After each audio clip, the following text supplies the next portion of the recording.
Olá, pessoal, nossos amigos do canal Aqui Mando Eu e nossas amigas também. Estamos aqui para mais um vídeo. Estou, como vocês veem, praticamente no mato, na roça, e um ambiente maravilhoso, bem favorável para comentar uma redação que eu recebi do Canadá, do tema do Enem sobre o estigma relacionado às doenças mentais. Nos dois vídeos anteriores, eu apresentei 3 redações feitas por mim mesmo, mostrando como que eu reagiria, defendendo a tese de que o estigma é algo até esperado. Nós, de certa forma, tendemos a olhar as pessoas com uma certa estranheza quando eles se afastam daquilo que nós entendemos como normalidade. Eu até citei, a partir da minha própria experiência, uma pessoa que foi acometida de AIDS, ela foi discriminada. Mais recentemente, a pessoa que pega aí o vírus do corona, nós já tomamos distância. Isso, o estigma é isso, é uma espécie de ver com olhos um pouco cautelosos, com certo receio, às vezes com certo desprezo. As motivações interiores, não vou entrar nesse mérito, porque nem é minha especialidade. Mas eu recebi do Canadá uma redação de um assinante, que é até parente. Eu não vou citar o nome, mas pedi licença para ler aqui no nosso canal a redação dela, da qual gostei muito da redação dela. Agora, essa pessoa que eu conheço pessoalmente, ela reagiu de uma maneira muito sincera e com muito envolvimento emocional. Então, eu queria tocar nesse ponto, a importância do seu envolvimento emocional com o texto. Não é só uma coisa de cabeça. Não é só saber que você tem que fazer uma introdução, que tem que botar 2 argumentos, tem que desenvolver em 2 parágrafos e terminar com uma sugestão para resolver o problema, e como resolver o problema e quem. Então, são recomendações, vamos dizer assim, racionais, técnicas.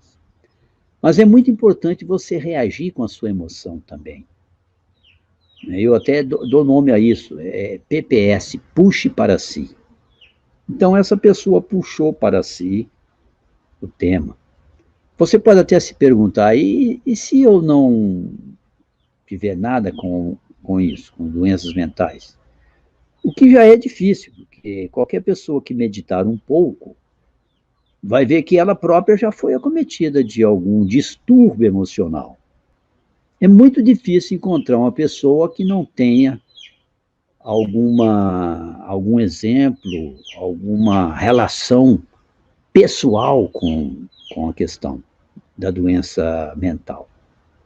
E também evidentemente, com o estigma que acompanha.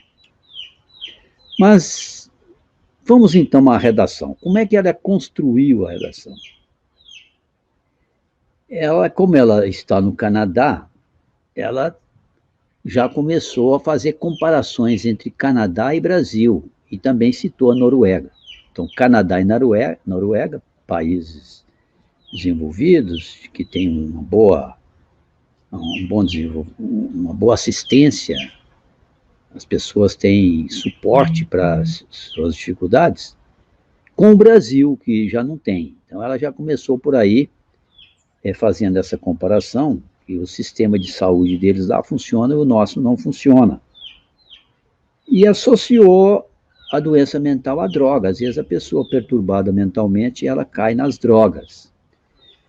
E depois citou também um caso brasileiro muito dramático, que é o Hospital Psiquiátrico de Barbacena, que ela citou, também fazendo referência a um livro que eu também não conheço, Holocausto Brasileiro, um pouco da história do hospital, e que eu até já citei aqui também, porque já tive um parente que passou por lá. Então veja bem que como que as coisas, elas, a realidade fornece para você os argumentos, o repertório para você desenvolver a sua redação. Então, eu vou ler para vocês a redação dessa pessoa lá do Canadá. Ela intitulou, até acho que o título não ficou muito bom, o título é um pouco genérico. O título é O Estigma Associado a Doenças Mentais na Sociedade Brasileira. Na verdade, é o tema, ela repetiu. Talvez até nem seja título, eu entendi como título. Acredito até que ela deixou sem título, mas estava escrito isso lá, eu estou vendo que é o tema, né? Vamos ver o primeiro parágrafo. Ao contrário de países adiantados como Canadá ou Noruega, onde o sistema de saúde funciona, no Brasil este sistema é falho. Uma das áreas mais afetadas é a da saúde mental, onde não há informação e muito menos assistência, perpetuando o estigma e suas devastadoras consequências. Veja que nesse curto parágrafo de 3 linhas e pouco, 3 linhas e meia, ela já tocou no problema e apontou a direção que ela vai tomar, vai culpar o governo brasileiro pela sua assistência precária, diferente lá do Canadá ou da Noruega. Agora o segundo parágrafo. Em pleno século XXI, nosso governo ainda não entendeu a seriedade da situação. Mesmo que as ruas estejam cheias de doentes mentais, com problemas de adição, seria o vício das drogas, né? Estudos científicos afirmam que doenças como déficit de atenção e outras se manifestam na primeira infância. E, se detectadas, as chances de uma vida funcional aumentam significativamente. Mas, se não há conhecimento da parte dos pais, como poderão dar assistência ao filho que precisa de cuidados especiais? A série Atypical no Netflix conta a história de uma família com um filho autista. É inspirador assistir ao seriado porque aprendemos sobre os desafios que um doente mental vive a cada minuto e como o suporte afetivo e emocional da família, a ajuda de psiquiatras competentes e uma atitude de inclusão na escola são o tratamento ideal. Com isso, podemos reduzir o estigma associado às doenças mentais. Bem, então ela aqui usou o Netflix, estudos científicos que apontam que a doença aparece muito precocemente, e se você tivesse uma assistência governamental, no entender dela, adequada, isso poderia ser detectado e poderia evitar muitos problemas. Mas, continuando, a incompetência do Ministério da Saúde, ela insiste nessa tese, né?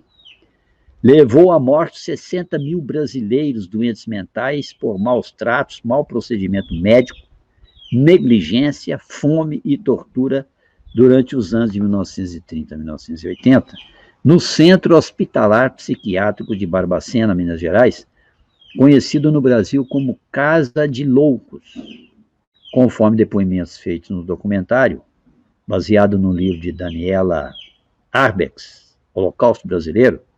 Os doentes chegavam, na maior parte, amontoados num vagão de trem, onde se lia Vagão dos Loucos, enviados pelo Hospital Raul Soares de Belo Horizonte. Igualmente incompetente é o Ministério da Educação, que nunca exigiu das escolas ou universidades educar os estudantes sobre saúde mental. Que nunca exigiu das escolas ou universidades educar os estudantes sobre saúde mental. Muito menos sobre o estigma. Eu, por exemplo, ela dá exemplo de si própria. Me formei professora primária numa escola municipal. Durante meus estudos, nunca foi mencionado o tema saúde mental, muito menos qual procedimento adotar em caso de dificuldade cognitiva ou comportamental.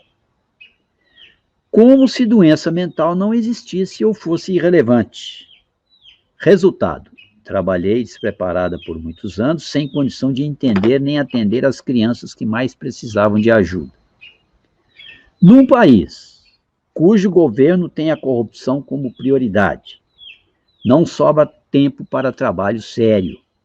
Vocês estão vendo que durante todo o desenvolvimento ela pega no pé do Ministério da Educação, do Ministério da Saúde, para desenvolver a ideia que ela quer provar que, por causa disso, é que as doenças mentais estão produzindo tantos males, né? Quando uma pessoa necessita de assistência psiquiátrica, encontra-se sozinha no mar de tubarões. Em 2012, em Florianópolis, uma vizinha minha, 24 anos, outro exemplo pessoal dela, foi a um psiquiatra porque se sentia deprimida, não dormia, tinha ataques de pânico. Em 3 meses estava tomando remédio prescrito para esquizofrenia, que não era seu caso. Em 1 ano estava divorciada, desempregada, dependente dos remédios que custavam mais que o salário mínimo. Em 2019, bateu no meu portão, suja, confusa e com fome. Tornara-se moradora de rua e o comentário dos vizinhos era: endoidou de vez ou está piradinho. Como se vê, estigmatizado. Um psiquiatra, ela já está terminando o texto, especialista em adição é vício em drogas, e diretor no setor de emergência do Hospital St. Paul, Vancouver, onde ela mora, Dr. Chakraborty, disse em uma de suas palestras: todos os meus pacientes sofrem de alguma condição mental que os levou a se automedicar e viciar. A maioria acaba na rua, perde a família, os amigos e o emprego. Não só a família sofre, mas a sociedade como um todo.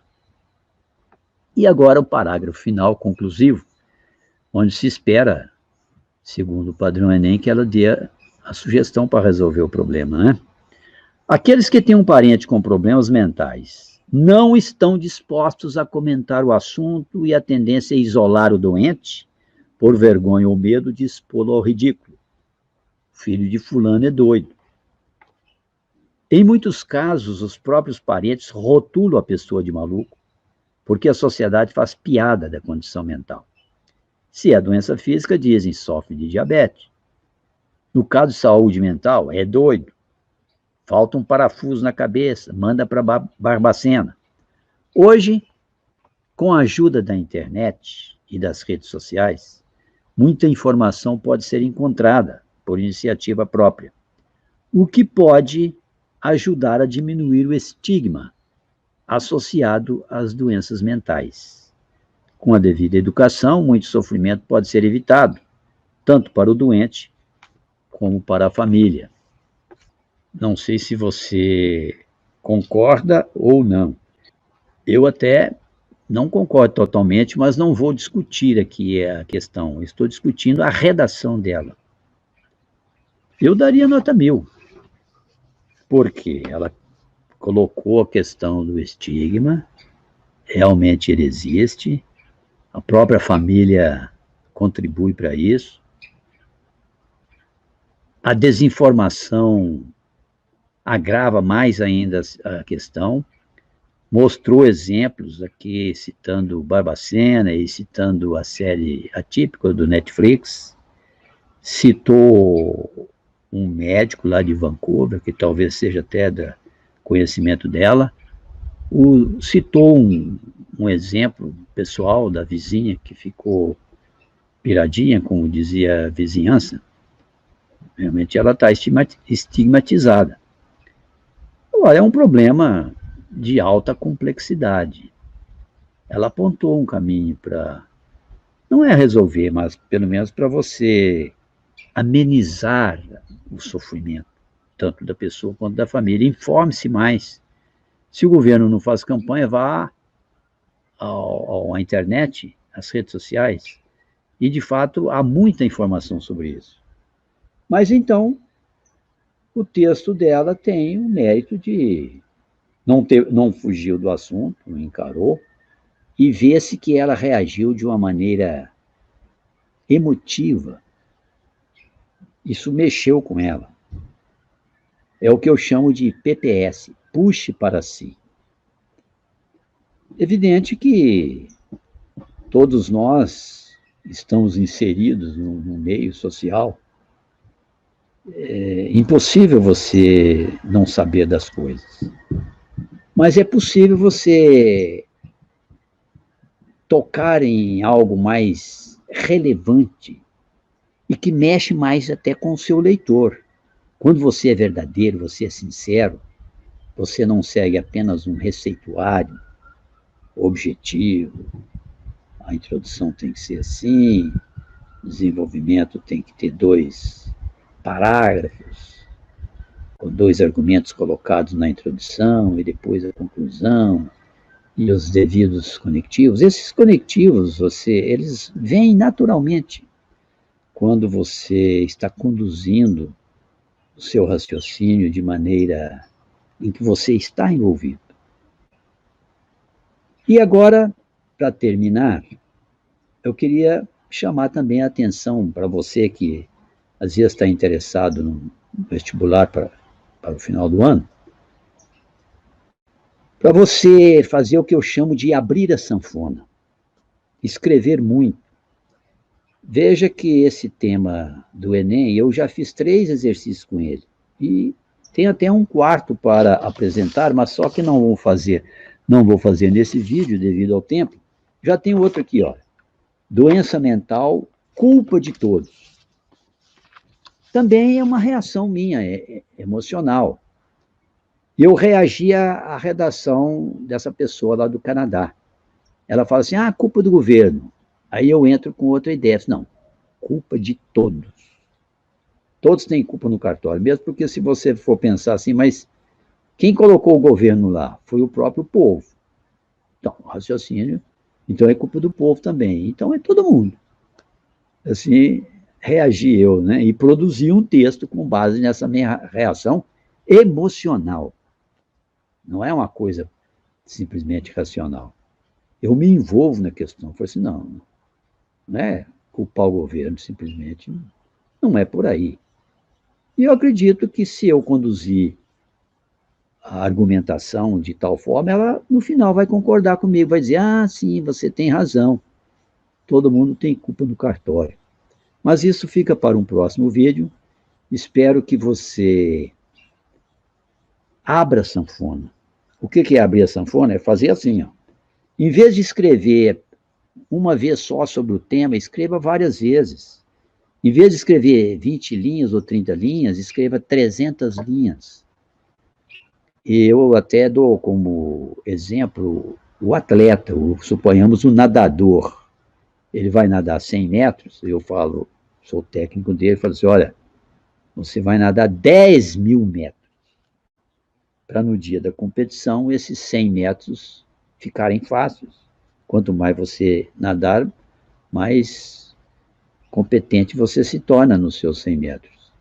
Então comece a escrever e aprenda a explorar os temas mais. Quanto mais você explora, mais você vê possibilidades aparecendo.